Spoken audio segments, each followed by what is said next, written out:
Saints on top. The New Orleans Saints absolutely dominated this game. There was a lot of mistakes on both sides of the ball. The New Orleans wasn't perfect by any means. Derek Carr had a weird interception thrown right to he tried to hit the middle of this field, batted away by a defensive tackle, and it was a pick. Blake Groupie off the top of the game missed a field goal. Like that, these are things that need to be addressed and need to be fixed. But at the end of the day, when you're a bad football team and you play a worse football team, sometimes things go your way. So the New Orleans Saints do win. They are officially back on top of the NFC South race. They're tied for first place with Atlanta and Carolina. All three of them have a 6-7 record. Obviously, Tampa Bay and Atlanta have both beat the Saints, but this was a big game. This was a game that, in terms of the NFC South, really meant a lot. The Saints haven't had a player score a touchdown against an NFC South opponent since week 2 against the Panthers on Monday Night Football. And Tony Jones Jr. ran for 2 touchdowns that game. You want to know what's crazy? He's not even on the team anymore. But today, Alvin Kamara had a touchdown. Jimmy Himmy Graham had a touchdown. Derek Carr, 2 touchdowns in the air, 1 interception. The interception was a little bit of like I said, it was a weird thing that happened, a heads-up play by the defender. Probably shouldn't have dumped the ball off right over the middle. But I'll tell you this, a win is a win is a win. That's what we're eating one of these. We're getting, we're eating dubs because the Saints are taking dubs. It's a good win, man. Special teams was awesome. The defense was stellar. Isaac Yiadom was absolutely a menace to society in today's game. But I want to ask you this question before we get things moving. I want to ask you this. Who is your MVP? Who was the MVP of the day? For me personally, I got to go Jimmy Graham or Chris Olave or Alvin Kamara. I'm going to say Alvin Kamara. I'm going to say Alvin Kamara is my MVP. He did a lot of really good things. He was a big-time reason why the Saints were able to go and get a win. Sure, the stats weren't pumped up, and he didn't have the craziest day of his NFL career, but I can tell you what he did do. He absolutely lit it up on the field, and he made plays when he needed to. He scored a touchdown. Alvin Kamara was stellar, but I want you to know, who is your MVP of the New Orleans Saints this week? So, in terms of some stats, let's run through these really quickly. A.T. Perry, 1 reception for 44 yards. Chris Olave, 4 catches, 28 yards, and a touchdown. That touchdown was beautiful. So, Derek Carr, I have my football here. Derek Carr, quick slant. He's kind of looking, just delivers a dot right to Olave, and he just slips right into the touchdown, puts up 6, and that's a great thing for the New Orleans Saints. Seeing that Chris Olave had a good game and was able to find the end zone once again, like, these are the things that the Saints need. They're not out of the division yet. They're not out of the playoff race. They're on top of the NFC South in a 3-way tie. The last of these games, the remaining of these games could not be more important. And that's why I think that the New Orleans Saints need to go and take advantage. You can't mess around. You can't goof around. You can't be stupid. You got to go make plays. You got to make something happen. You are in the position to go and make the postseason. Go. Like, I'm sorry. I don't like tanking. I don't think it's a good idea. Poverty franchises tank. Poverty franchises intentionally lose games. Poverty franchises blow the entire thing up and just restart and then blow it up again and then restart and then blow it up again and then restart and then rinse and repeat. The New Orleans Saints are not a poverty franchise. I'm sorry. I know that you guys don't love Derek Carr. I know you don't love Dennis Allen, but the Saints are not a poverty franchise. But I can tell you right now, this is also not a poverty YouTube channel. We're trying to get to 24,000 subscribers. Today, we celebrated my birthday on the live chat. You can see right here, I am rocking this gold set of beads. So we had a really loyal subscriber and a really awesome Saints fan today, Tyler Z for it. Shout out to you, man. He's recovering from surgery. He actually even got to send in his first super chat ever. He got to send in his first super chat ever, which I thought was really cool. So I just want to say, Tyler, we're wearing these for you for that first-time super chat. I hope you recover from surgery well, and I hope things are going okay. Let's get you back on your feet, and let's get you back at the Dome because I know you want to keep rooting on those New Orleans Saints.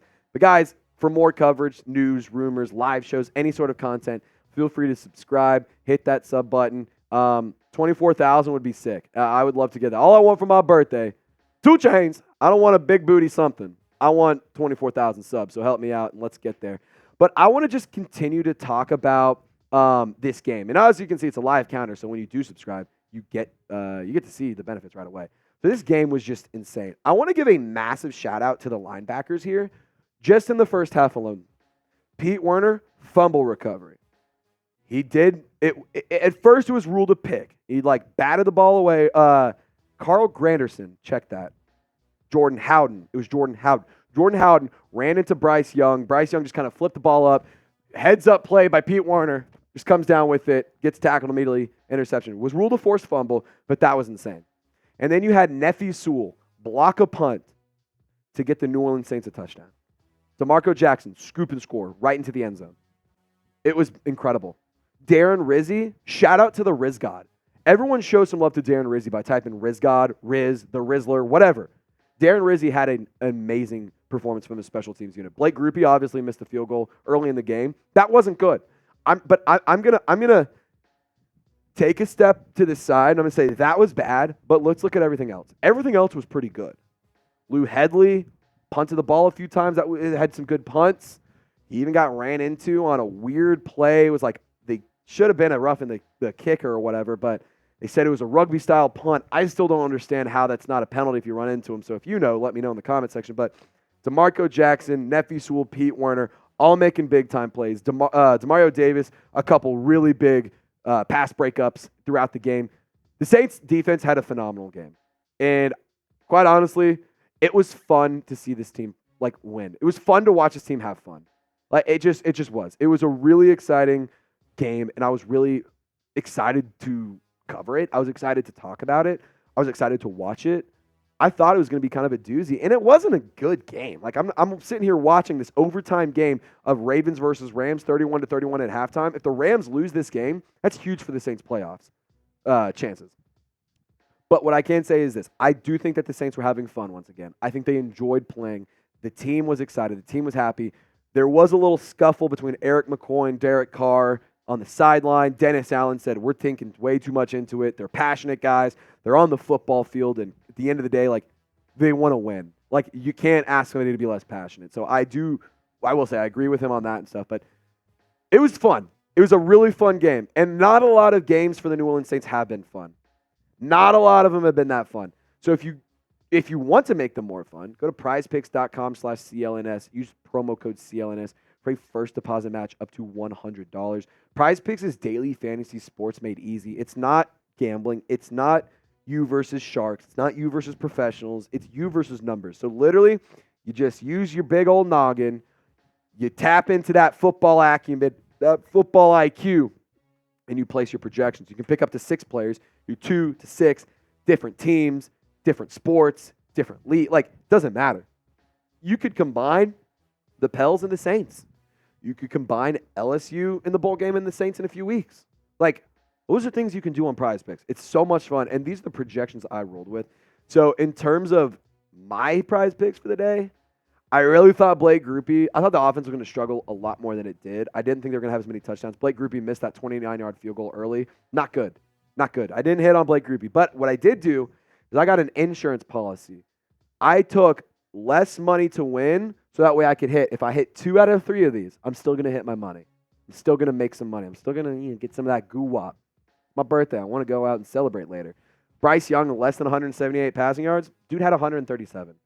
Dude had less than 100 up until towards the end of the game, fourth quarter. He was left absolutely in shambles throughout the entire game. Alvin Kamara, the first touchdown of the day. So that hit real quick. So guys, go to prizepicks.com/CLNS. Use that promo code CLNS for a first deposit match up to $100. Prize Picks is daily fantasy sports made easy. I'll have that link and that information in the comment section and in the description of this video. But I want to get back to football talk. I want to get back to just what happened here. The Saints are in a 3-way first-place tie with the Bucs and the Falcons on top of the NFC South. You still have to play the Bucs once, the Falcons once, the Rams, and the Giants. You go 5-0 here, man. That is crazy. That is crazy to me. That's 11 wins. I hate to tell you that. If you win out, you're in double-digit wins. That's really good. Like, I'm not saying that the Saints are going to do it. I'm saying that if they make it happen, that's huge. Like, this is a really big opportunity for New Orleans to say, hey, I am going to go and take control, make things happen, and we're going to go and make the postseason. That's where we belong. The Saints belong in the postseason, and that's where they should need to be going. So I want to talk about the defense. I want to talk about how things panned out. So let's look at the Panthers' numbers, just in terms of their offense. So the Saints offense, it's not been great, but today they actually played well, and I'm going to give credit to the defense. Locked them up. So here's the Panthers' offense versus the New Orleans Saints defense. 99 passing yards. Was 137. 39 carries for 204 yards, 2 turnovers.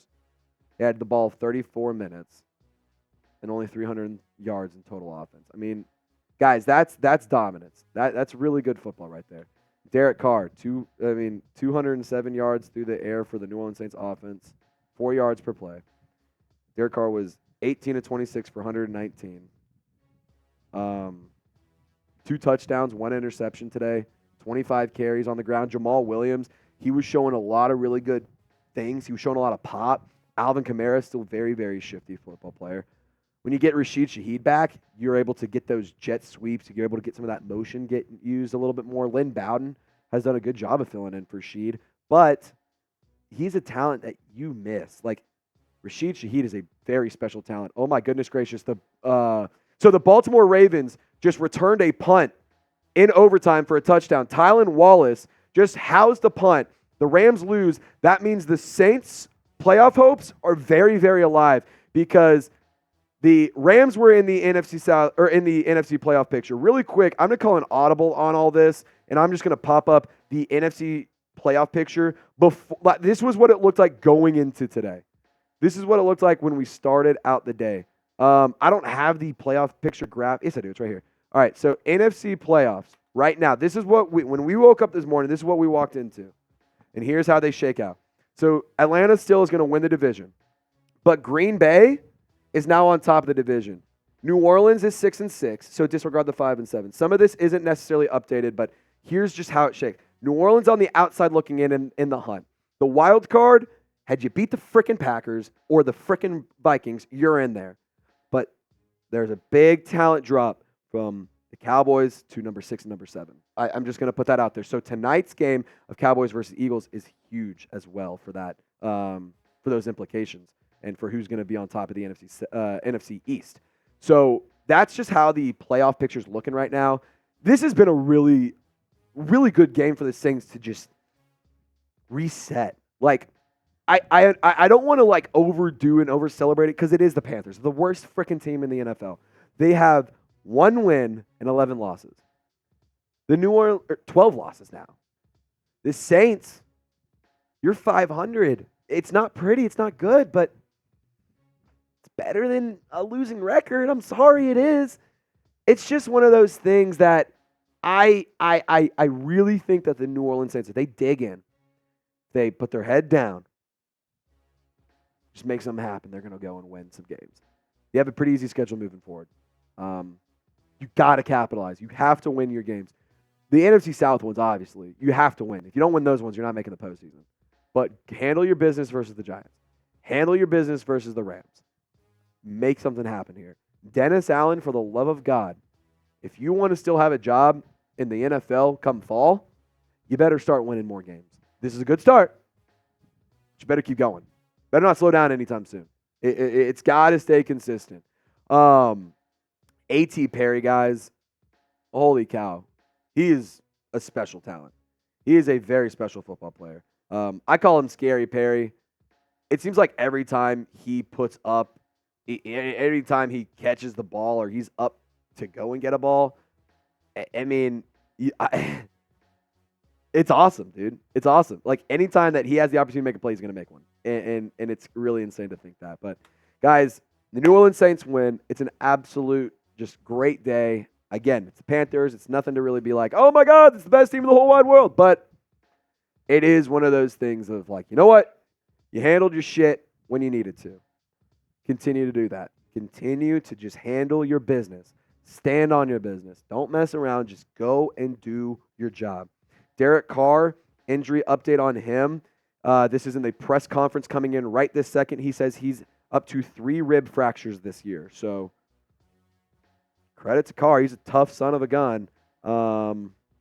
It's pretty impressive. It's just Derek Carr. I don't care if you love him or hate him, man. He is a tough son of a gun. So congratulations, New Orleans Saints. Congratulations, Saints fans. I hope you guys have a wonderful day. Hope you guys have a wonderful evening. Enjoy the rest of your football because you can have a happy football. Saints win. You get to have a happy football. And I'm going to go enjoy the rest of my birthday celebration from this weekend and put out this video and go enjoy some football. So, Saints fans, thank you guys so much for tuning in. Y'all stay golden. Catch you next time.